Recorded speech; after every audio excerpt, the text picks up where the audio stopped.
An overnight curfew has been enforced in Los Angeles, where police say they made mass arrests after a fifth day of protests over President Trump's controversial deployment of the National Guard and Marines. The White House says the troops are needed in order to protect border control agents on immigration raids. California's Governor Newsom, fiercely opposes the deployment. He has called it inflammatory.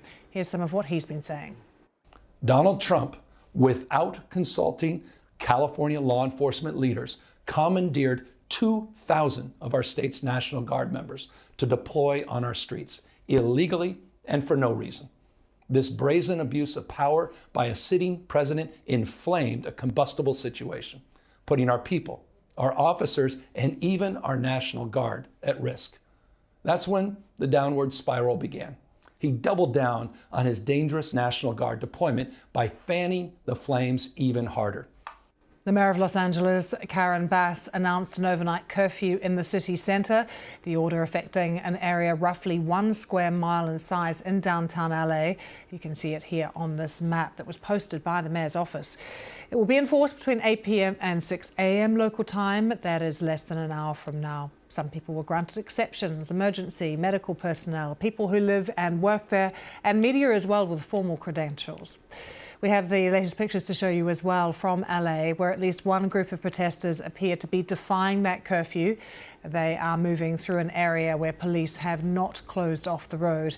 LAPD posting on social media that it was addressing what it described as multiple groups and that mass arrests were being initiated.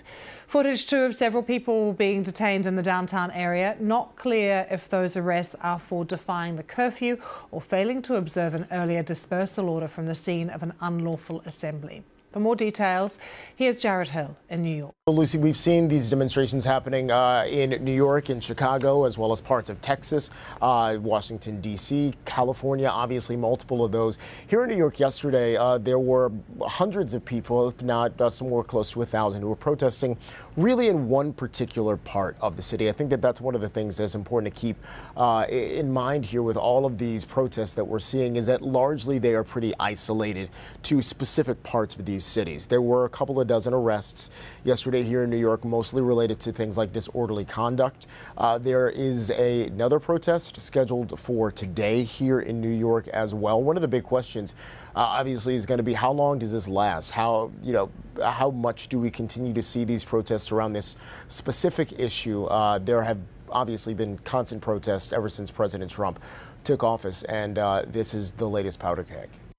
Well, Jared, they're mentioning where we have also seen some protests in Texas. The governor there, Greg Abbott, he's a Republican, has announced that he's deploying the National Guard at several locations across the state. He says he wants to, in his words, ensure peace and order. And that follows reports, which he has posted links to on social media, that he is also sending troops to the city of San Antonio ahead of planned protests against the federal crackdown on immigration, which has led to thousands of deportations.